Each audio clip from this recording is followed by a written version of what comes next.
उसमें बाबूजी आईसीयू में मतलब ये ऊपर गैस से धुआं सी उड़ी थी स्टोर में से।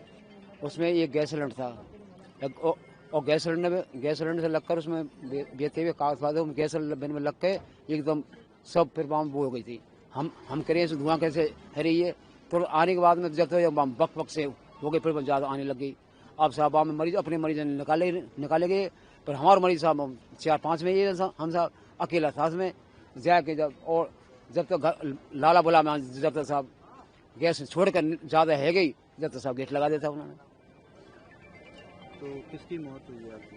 अब मौत हुई साहब कुसमा की है, मेरी घरवाली की मैसेज की है। उसी समय मौके पे हो गई थी या बाद में हुई साहब कि उसमें भीतर नाम और बता दीजिए। कुसमा आपका नाम? पूरन सिंह साहब।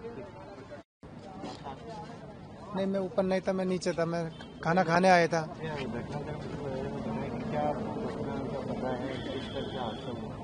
वो तो कोई किसी ने नहीं बताया। वो सर वो आईसीयू में आग लगा था। इसमें कोई बुझाने वाली कोई मशीन नहीं थी, कोई पानी भी नहीं, इसमें कोई सुविधा नहीं सर। कोई नहीं होती तो लगा तो बुझे महंगे आदमी डॉक्टर कंपाउंडर भी तो हो सकते हैं। एक सिलेंडर तो रखते हैं पानी बुझाने को, ऐसी हो जाते, कोई सुविधा नहीं मिली सर इसमें। किसकी मौत हुई है? मेरी मम्मी जी। आपका नाम बताओ? नरेंद्र। क्या आप तो वहाँ पर भी खड़े हुए थे? हाँ, आपका नाम बताओ? ओम प्रकाश गुजर। ओम प्रकाश जी, किस तरह की ये घटना हुई थी? आप साथ में मौजूद थे और कौन आपका परिजन था? ये मेरा मौसी का लड़का है, 25 साल का है, पिंटू नाम है इसका, शिकर श्री माधोपुर से हम। जैसे मानो कि 11:20 पर ये धुआं निकला था ना, तो हमने डॉक्टरों को पहले ही बोल दिया था कि थोड़ा धुआं निकल रहा है तो पेशेंट को दिक्कत हो सकती है। तो फिर धीरे धीरे धुआं बढ़ गया। फिर जैसे धुआं बढ़ा तो डॉक्टर और जो नीचे काम करते हैं कंपाउंडर वो सब निकल गए थे। फिर अचानक से इतनी धुआं होगी कि पेशेंट को निकाल नहीं सकते, क्योंकि फिर भी 4-5 पेशेंटों को निकाले और करीबन 6 पेशेंट अंदर रह गए। तो 1.5 घंटे से हमारा नहीं, हमारे तो ऐसे भी थी कि बेड नंबर 3 पे था, 1, 2, 3, 4 इधर के बेड के ना सब खत्म हो गए। ऐसी दिक्कत है।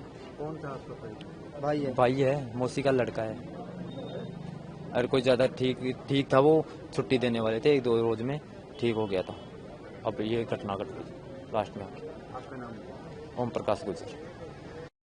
ये नाम बताएं। सर मेरा नाम जोगिंदर सिंह है सर। जोगिंदर जी, किस तरह से हादसा हुआ और आपके कौन परिजन में आता?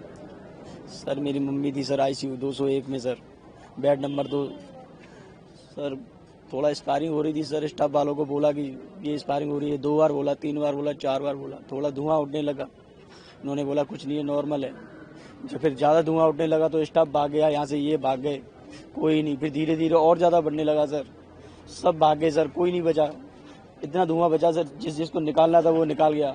और सर इतना धुआं कि आम आदमी भी नहीं घुस पा रहा था सर, जिन्होंने निकाल, कोई नहीं, आम आदमी सर जा ही नहीं सकता था अंदर। तो सर मैंने पुलिस वालों को बोला मुझे जाने दो, मेरी माँ फंसी पड़ी है अंदर।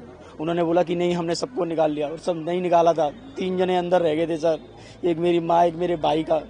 इन्होंने मुझे साथ दिया, मेरे भाई को लेके गया, उन्होंने खुद ने निकाला, कोई पुलिस वाला, कोई स्टाफ नहीं, कोई किसी ने नहीं निकाला सर। इन्होंने निकाला, मेरे भाई ने निकाला। मेरा भाई की तबीयत भी बेकार हो गई है, वो अंदर भर्ती पड़ा हुआ है वो भी सर। आपका नाम? मेरा नाम जोगिंदर सिंह सर। आप मौजूद थे? वहाँ पे मैं नहीं था। आज मैं शाम को 2-3 दिन यहीं पे था। मैं परेशान हो गया। मैं मम्मी तू वो 1-2 दिन में छुट्टी मिलने वाली थी। मैं कि तू 1-2 दिन में छुट्टी मिलती है, मगर जाके आता हूँ। मैं सिरसी बिंदाई का रहता हूँ मैं। वहाँ से अभी मेरे पास फ़ोन आया 12:30 बजे। वहाँ से मैं बग के आया। बग के आने के बाद में ऊपर में किसी को जाने नहीं दिए, और फिर यहाँ पे नीचे आके देखा तो बोला कि ठीक है। अंदर जाके देखा तो मैं खुद जाके देखा तो ख़त्म हो चुका।